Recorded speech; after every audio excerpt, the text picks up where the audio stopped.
PASI ni Private Agricultural Sector Support, ambayo ni asasi inachochea uwekezaji katika sekta nzima ya kilimo, mifugo, uvuvi pamoja na mazao ya misitu. Tukifanya kazi na wajasiriamali katika mnyororo mzima wa thamani, kuanzia wazalishaji, wanaonunua na kuuza, wanaofanya usafirishaji, uchakataji, mpaka kile kinachozalishwa kinafikia mtu wa mwisho ambaye ni mlaji. Basi hawa wadau hapa katikati, sisi kama PASI tunafanya nao kazi katika namna kuu mbili.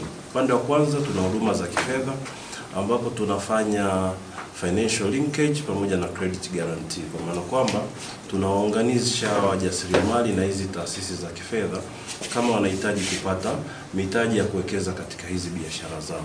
Lakini katika upande wa pili tunafanya, ambao ndo kazi kuu mama tunayofanya, ni kutoa dhamana, kwa maana kwamba ili mkulima au mjasiriamali aweze kukopesheka kwenye hizi taasisi za kifedha ni lazima awe na dhamana, na kwa mujibu wa Benki Kuu ya Tanzania ni kwamba dhamana inatakiwa iwe 125% ya kiasi ambacho mkulima au mjasiriamali anakopa. Leo hii ukitaka kukopa shilingi milioni 1, basi ile dhamana utakayoiweka katika taasisi ya kifedha inatakiwa iwe na thamani ya milioni 1,250,000. Sasa kama huyu mjasiriamali atakuwa dhamana alizonazo hazijitoshelezi katika ile taasisi ya kifedha, basi PASI inaweza kumdhamini mpaka kufikia 60%. Kwa kina mama na vijana, basi ile dhamana inaweza ikaenda mpaka 80%, kwa maana kwamba huyu mtu anahitaji kupata mkopo wa shilingi 100,000. Inawezekana hana mali yenye thamani ya hiyo milioni 1,250,000.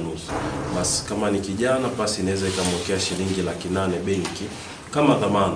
Benki wakaweza kumpa mkopo, akaweza kuwekeza katika ile biashara yake na akaweza kurejesha.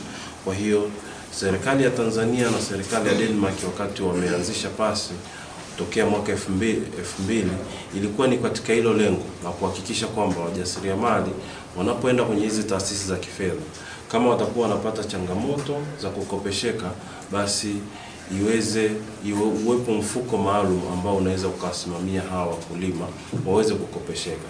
Lakini zaidi ya hapo ni kwamba hii dhamana ambayo PASI inatoa katika hizi taasisi za kifedha ni pia kupunguza zile vihatarishi, kwa sababu taasisi za kifedha zinaweza zikaona miradi ya kilimo ina vihatarishi vingi, labda kilimo hichi ambacho mkulima analima anategemea mvua, kuna mvua zinaweza zikachelewa, inaweza mvua zikawa nyingi, lakini kuna ishu ya masoko, kuna ishu ya wadudu. Kwa hiyo katika namna ya kupunguza zile riski, basi PASI yakiingiza dhamana, ina maana inampa benki ile hamu ya kuweza kumkopesha, kwa sababu anajua kabisa kama anaenda kutoa shilingi milioni 1 akawa tayari kwenye mfuko wake ana shilingi 800,000, ina maana riski iliyobaki katika ule mradi ni ile 200,000 ambayo tayari huyu mkulima pia nayo atakuwa inawezekana kwa namna moja au nyingine amejidhamini kupitia mali alizonazo, aidha ana shamba, ana nyumba, ana kiwanja.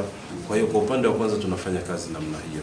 Kwa upande wa pili tunafanya huduma za kimaendeleo ya kibiashara, ambapo tunafanya upembuzi yakinifu katika miradi tofauti ya kilimo, lakini pia tunatoa elimu juu ya masuala mazima ya fedha pamoja na mikopo, lakini pia na kuandaa maandiko ya miradi, kwamba inawezekana mjasiriamali huyu anaweza akawa anahitaji kuwekeza katika mradi, lakini akawa hana lile andiko ambalo anaweza akalipeleka kwenye taasisi ya kifedha na wao wakalielewa, wakaweza kukubali kuinvest katika hiyo biashara. Kwa hiyo sisi kama PASI tuna wataalamu ambao wanaweza kuandaa hilo andiko ambalo linaweza likaenda kwenye taasisi ya kifedha.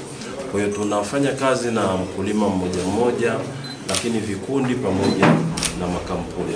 Kwa hiyo kwenye mradi huu wa soya sisi kama PASI tuna play part kama alivyotangulia kusema meneja wa mradi.